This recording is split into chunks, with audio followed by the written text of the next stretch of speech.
So 2018 is finally here, and we have to ask ourselves the question, do we really even still need business cards in 2018? Well, we're going to be talking about it coming up next. Hey, what's up guys? It's Diana here with Entree Women TV, helping transition your passion into business that you love so you can create the side hustle that you want. And remember, you can always find any resources, tools, blog posts, as well as podcasts on topics like this for small business development, as well as video marketing tips at dianagladney.com. So today we're going to be talking about, it's 2018, do we even still really need business cards?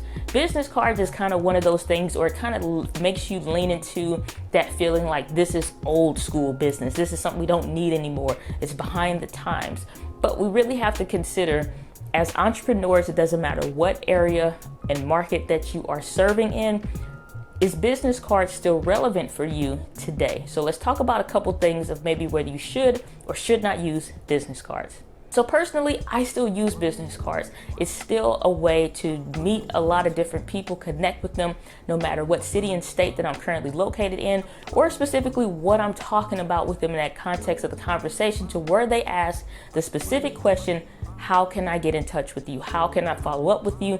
How can we stay in contact? And at that point is when I reach and hand someone a business card. Already this past week, I handed out my business card a couple times, simply connecting with people, just belly to belly, impromptu interactions, like in the store, at my church. And somebody asked me, say, hey, I see that you have this camera, or I see that you understand this about video, or just like I was in Best Buy and this gentleman was asking a question about video, prompted me to hand them my business card at the end of a conversation because there was a connection established and the potential to maybe develop a relationship. So let's talk about some points of if you need a business card or not. So again, one of the first things that I really think of when I think of business cards is that belly to belly personal interaction. There is no way that online, I don't care if it's Skype or via phone, and I do online business consulting, so that's a crux of what I'm using is like online resources.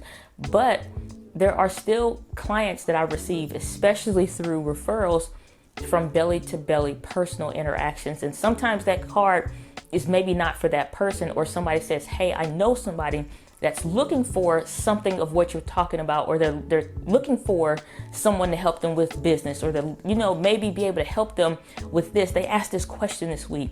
Is there some way I can get in touch with you? I don't want to rely on somebody's memory for them to get me the business that I'm looking for or drive more traffic to my specific company. So that's one of the things that we want to think about. Like, are we relying on them to look up the 12th Facebook page that they looked at today, or stay focused while they're on that page as soon as a notification for Facebook or some other social media platform comes up? So that personal interaction is something that's really key. And that connection that you establish with somebody is just not something that you can really just recreate necessarily on social media. It's some great connections that you can make. I've had clients that I meet them directly and only online, eventually maybe meet them in person or something like that, or depending on where they're located, it just may not be possible, but you establish the best connection that you can. But at the crux of this conversation though, when it comes to business cards, if you meet someone in person, the one thing is that a business card, it leaves that lasting impression or something for them to take with you, and not just another contact in their phone. So we got to consider that personal interaction when we're thinking about business cards. So the second thing I kind of touched on in the first little tip is that leaving an actual lasting impression. It doesn't necessarily matter what the style of the card looks like, or how flashy it is, or what have you. My business card is pretty basic.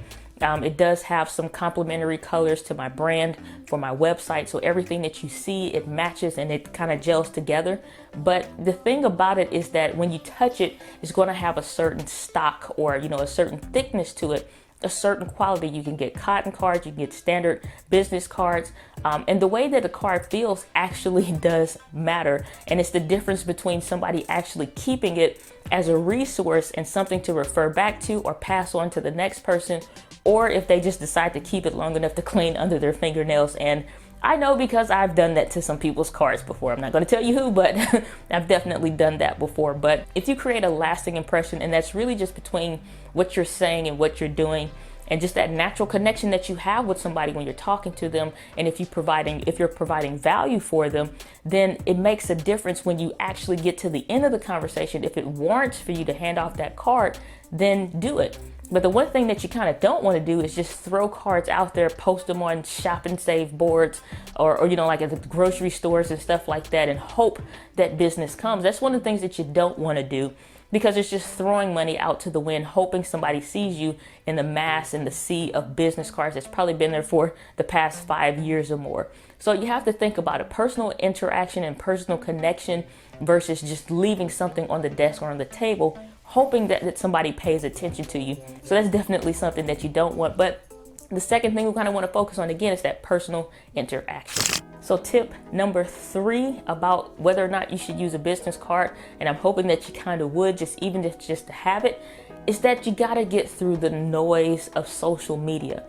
Again, I don't want to rely, or I wouldn't want you to rely either on somebody remembering what your Instagram handle is, remembering what your Facebook handle is that's slightly different than Instagram because you couldn't get it on Facebook in enough time. Somebody else used it because you had the name Tom Smith, and everybody on the West Coast is named Tom Smith. It's just like you're fighting to keep somebody's attention and make sure they type it in the right way, and just all this extra other stuff that you don't have to deal with on the card. They can look at it specifically, know exactly how to type it, or don't have to stop and write it down, and then they leave that piece of paper or that napkin someplace else or whatever. Even if they pull out their phone and you do something like you type it in for them, or they type it in for you, or whatever, they get to your page, they like it, great.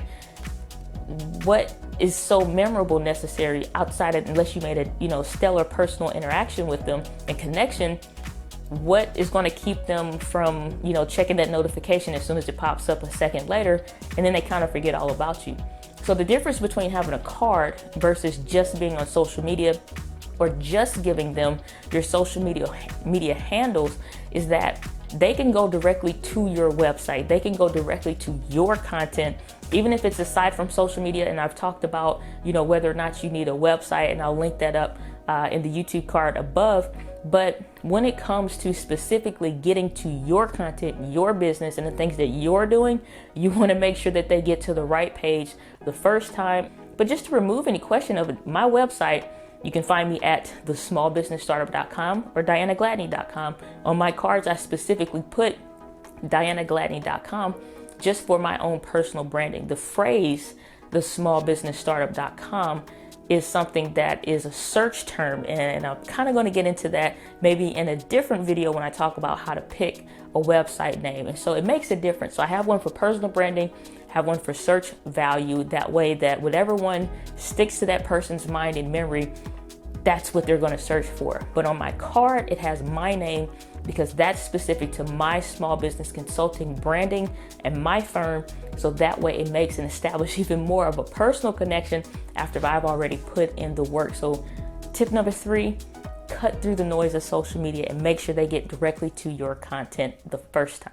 Question of the day: do you have a business card, or have you been maybe thinking about getting one? Let me know down in the comments below. You never know, you may help somebody else in the Entre Women TV community. So definitely let us know down below. So thanks for checking out today's video. Definitely consider subscribing if content like this is something up your alley. We do small business development tips here, as well as video marketing tips to help you transition your passion into the business that you love. And as I stated earlier, as we were talking about in this session here, this video, is that you can find more content like this at dianagladney.com or thesmallbusinessstartup.com, whichever tickles your fancy. But as always, my friends, live with passion. I'll see you guys on the next video.